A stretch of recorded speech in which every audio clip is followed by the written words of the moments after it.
जो सहायक अध्यापक होगा उसकी होगी और दूसरी आईडी जो होगी वो मुख्य अध्यापक की होगी। महत्वपूर्ण बात इसमें यह है कि कोई भी सहायक अध्यापक या मुख्य अध्यापक अपनी आईडी को एक दूसरे को शेयर नहीं करेंगे, क्योंकि भुगतान का मामला है। अगर किसी के पास भी दूसरी आईडी रही तो उसका मिसयूज हो सकता है। ना ही हम किसी को कहेंगे कि भाई तुम ये काम कर दो या दूसरा ये काम कर देगा, ये भी थोड़ा उचित नहीं रहेगा। हालांकि इसके लिए हमने ब्लॉक स्तर पर और जिला स्तर पर अपनी टेक्निकल टीम लगाई गई है, आप लोगों के सपोर्टिंग जो भी प्रॉब्लम्स आती हैं उनको सॉल्व करने के लिए, तो आप उनका सहयोग लेंगे। तो एक बात तो यह ध्यान रखनी है इसमें कि आप लोगों को अपनी आईडी जो है वो शेयर नहीं करनी है किसी से भी। दूसरी बात, हम अपने इस भुगतान के संबंध में आप लोगों को ब्लॉक लेवल पर भी ट्रेनिंग दे रहे हैं। 2-3 ब्लॉक पे हमने भी ट्रेनिंग दी है। अभी जितने भी ब्लॉक हैं उन सभी ब्लॉक पर हम ट्रेनिंग देंगे, लेकिन चूंकि इनिशियल रूप से आपको कुछ बातें समझनी है इसलिए मैं आपको थोड़ा इस बारे में जानकारी बता रहा हूं। आईडी आपको नहीं देनी है। दूसरा, अभी तक हम क्या करते थे कि चेक हम देते थे और वो 3 महीने तक वैलिड रहता था, लेकिन अब ऐसा नहीं है।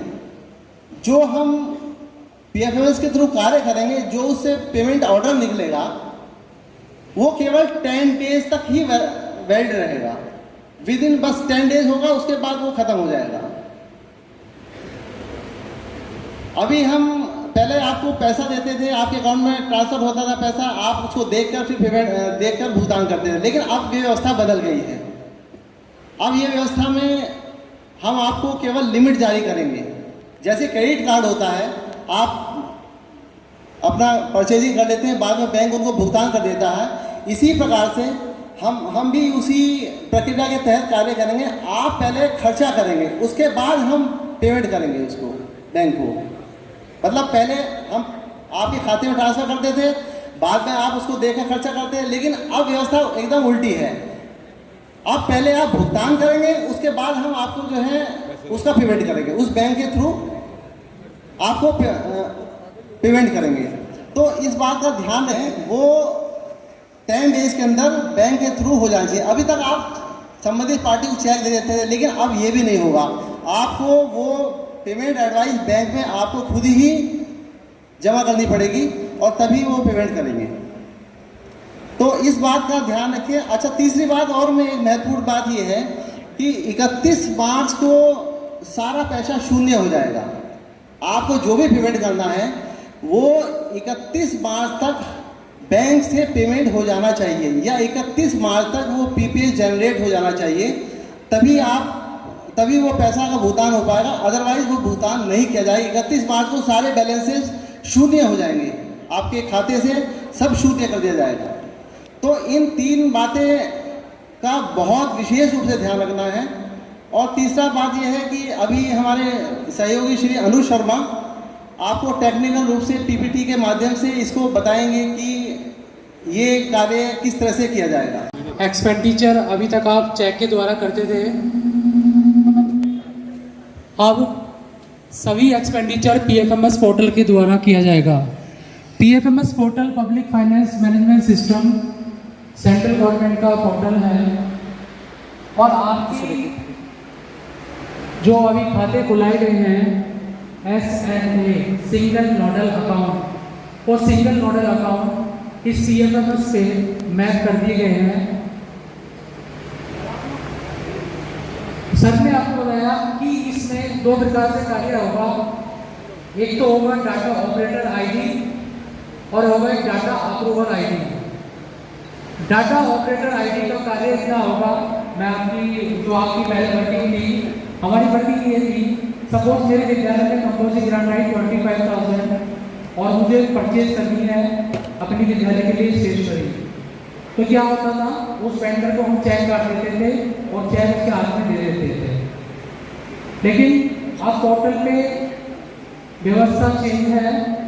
जब आप कोई चीज़ परचेज करेंगे तो उसको वेंडर क्रिएट करेंगे। वेंडर क्रिएट करने के बाद में अपनी एक्सपेंडिचर करेंगे आपके जो खाता SMA खाता खुला गया है उसमें आपकी अमाउंट शून्य ही होगी,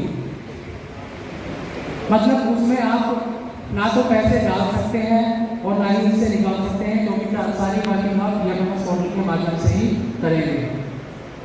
PMMS पोर्टल पे आपको सिर्फ और सिर्फ लिमिट जारी की जाएगी। डाटा ऑपरेटर की आईडी, सर ने भी बताया, डाटा ऑपरेटर की आईडी जो हम क्रिएट करेंगे वो विद्यालय के जो हेड टीचर है उसके सपोर्टिंग स्टाफ, कोई असिस्टेंट टीचर, जिसकी मेल आईडी और मोबाइल नंबर हम BRC के माध्यम से ले लेंगे। और जो मेल आईडी और मोबाइल नंबर होगा उसमें हेड टीचर का डाटा अप्रूवल के लिए होगा, असिस्टेंट टीचर का, डाटा ऑपरेटर का होगा। डाटा ऑपरेटर का काम मतलब इस पोर्टल पर किसको पेमेंट करना है उसका वेंडर क्रिएट करना और एक्सपेंडिचर लोड करना। जैसे ही वेंडर क्रिएट होगा और एक्सपेंडिचर कर देंगे आप, सीधा डाटा अप्रूवल आईडी के पास हो जाएगा फॉर अप्रूवल। डाटा अप्रूवल की आईडी हेड टीचर की होगी, उसको लॉगिन करेगा और उसको अप्रूव करके PPA जनरेट करेगा। जैसे आप अभी चेक काटते थे तो चेक की फॉर्म में यहाँ पर वो है प्री पेमेंट एडवाइस PPA की जैसे आपने पोर्टल से सबमिट किया यानी कि अप्रूव किया और PPA जनरेट किया, जिस टाइम PPA जनरेट किया उस टाइम से 10 दिन का टाइम, उस टाइम तक उसका वैलिडिटी होती है। 10 दिन के अंदर अंदर उस PPA की ट्रांजैक्शन हो जानी चाहिए। कुछ PPT के माध्यम से जो इंटरफेस है CMMS का मैं आपके सामने शेयर करना चाहूँगा। यहाँ पर डेटा ऑपरेटर और डेटा अप्रूवल दो आईडी आपको क्रिएट की जाएगी। आपके रजिस्टर्ड मोबाइल नंबर और रजिस्टर्ड ईमेल आईडी इसलिए दी जा रही है क्योंकि उसका पासवर्ड ना डिस्ट्रिक्ट लेवल पे ना ब्लॉक लेवल पे किसी के पास नहीं होगा। आपको उसका पासवर्ड खुद क्रिएट करना होगा।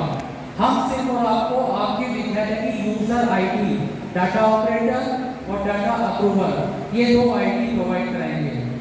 इन दोनों आईडी से जो आपके मोबाइल नंबर और अपनी ईमेल आईडी आप BRC के माध्यम से देंगे उससे आप खुद अपनी फॉरगेट करेंगे तो आपकी जो मेल आईडी है और मोबाइल नंबर है, फॉरगेट करने के बाद में आपसे OTP पूछेगा, आप अपना स्ट्रॉन्गली पासवर्ड क्रिएट कर सकते हैं।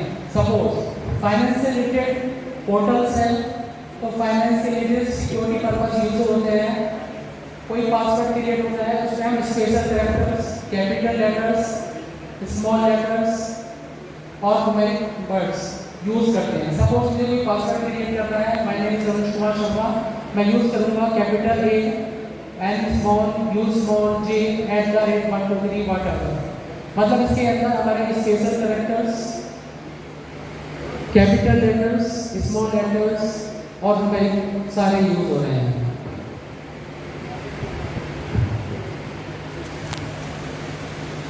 ये आपके सामने इंटरफेस है PMMS पोर्टल की होम स्क्रीन का।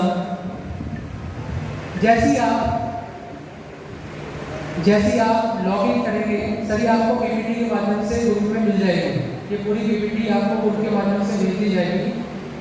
आप ऑपरेटर आईडी का काम इतना है, सबसे पहले वेंडर क्रिएट करना होगा। मैं किसी एक विद्यालय का काम कर रहा होता हूँ, जैसे मैडम के विद्यालय में कंपल्सरी ग्रांट की लिमिट जारी कर दी गई है यूनाइटेड डेटा के हिसाब से 25,000 कंपल्सरी ग्रांट हमारे विद्यालय को लिमिट मिल गई है। उस लिमिट की किस कंपोनेंट में, यहाँ पे पोर्टल पकड़ता है कंपोनेंट, आपको पहले बताया जाता था मद का नाम, इस मद में इतना पैसा विद्यालय को प्रेषित किया गया। तो पोर्टल की वो लैंग्वेज है कंपोनेंट कोड। जैसे कंपल्सरी ग्रांट ट्रांसफर ही है, वो कंपोनेंट कोड है F.01.18। उस कंपोनेंट में आपको उसी कंपोनेंट से एक्सपेंडिचर करना होगा। सपोज इन फ्यूचर आपके पास में विद्यालय के अंदर स्पोर्ट्स ग्रांट का पैसे की लिमिट जारी कर दी गई 5,000 और 25,000 कंपल्सरी ग्रांट के थे। इन फ्यूचर आपको 5,000 और दे दी गई तो आपके पोर्टल पर कितनी लिमिट हो गई 30,000। ठीक है, अब मुझे ये पता होना चाहिए डिस्ट्रिक्ट लेवल से हम जितनी भी सूचनाएं होगी फाइनेंस से रिलेटेड वो कंपोनेंट कोड के थ्रू ही देंगे। आपको कंपोनेंट कोड बताएंगे कि इस कंपोनेंट मद का पैसा आपके विद्यालय में लिमिट जारी कर दी गई है, इसका खर्च इसी कंपोनेंट के माध्यम से करें। ठीक है, तो जिस कंपोनेंट का खर्च है वो उसी कंपोनेंट से एक्सपेंडिचर होना चाहिए। ये हमारी होम स्किल है। सबसे पहले इसमें हमारा आता है how to create a vendor.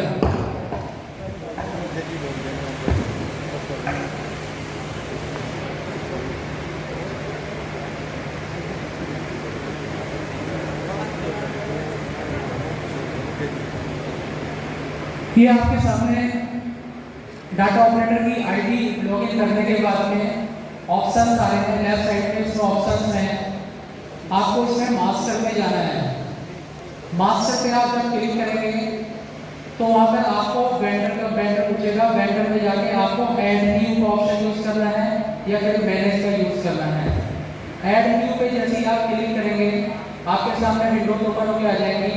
वो आपकी उस वेंडर की, सपोज इस विद्यालय ने स्टेशनरी का सामान किसी XYZ वेंडर से खरीदा।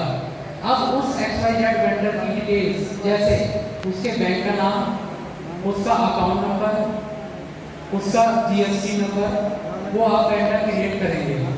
ये नॉर्मल चीज, उसका मोबाइल नंबर आप डिटेल्स लेंगे वेंडर क्रिएट करने के लिए।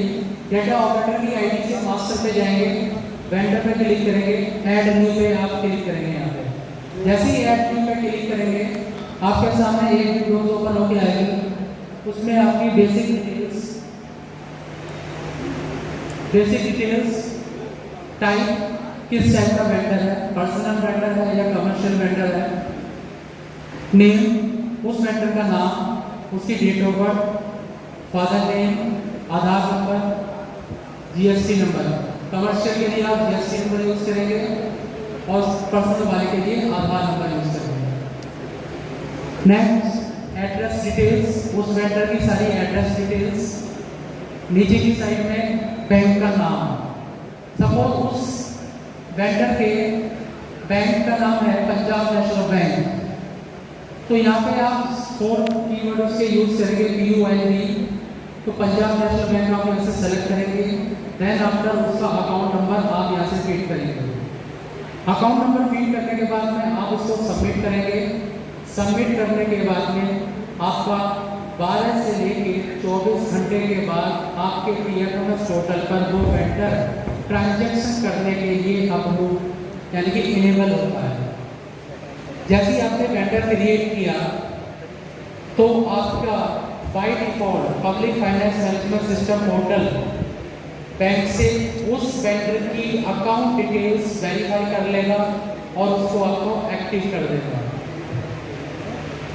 वेंडर एक्टिवेट होने के बाद में ये देखिए नीचे की साइड में यहाँ पे आ रहा है स्टेटस एक्टिव है।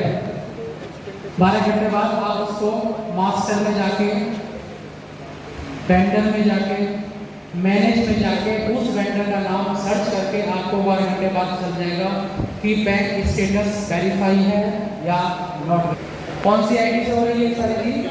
डाटा ऑपरेटर की आईडी से, ऑपरेटर की आईडी से। अब एक्सपेंडिचर करने के लिए सामने उसी विंडोज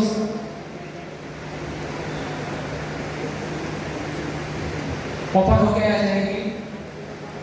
समग्र शिक्षा, समग्र शिक्षा की जो स्कीम है वो हमारी स्कीम है, उसका कोड नंबर है UP 113, UP 113।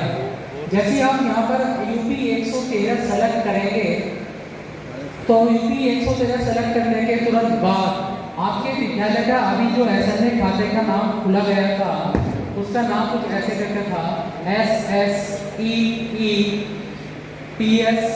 School name, UDISE code, block name, district name. इस नाम से खाता खोला गया था SNA, वही खाते नंबर बैंक है इससे, तो आपके विद्यालय का खाता नंबर से यहाँ पे आ जाएगा। अब मुझे इसमें पेमेंट करना है।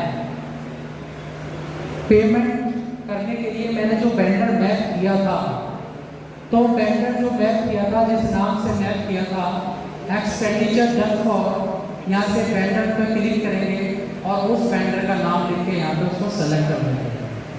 कुछ इसमें जो आपका पीएमएस पोर्टल है वो आपके भुगतान आदेश की डिटेल्स इस पोर्टल पे अपलोड कराएगा। भुगतान आदेश की डिटेल्स जैसे आप अपने विद्यालय में कोई स्टेशनरी के लिए परचेज कर रहे हैं, एसएमसी की मीटिंग होती है, एक नोटिस पीरियड हो जाती है एसएमसी के लिए, उसमें एसएमसी मेंबर्स के सबके साइन हो जाते हैं। बैंक के अंदर आप अकाउंट होल्डिंग सिग्नेचर कौन है टीचर और एसएमसी अध्यक्ष। तो उसके लिए आप भुगतान आदेश क्रिएट करेंगे। एक तरफ एसएमसी अध्यक्ष के साइन करेंगे और एक तरफ हेड टीचर के।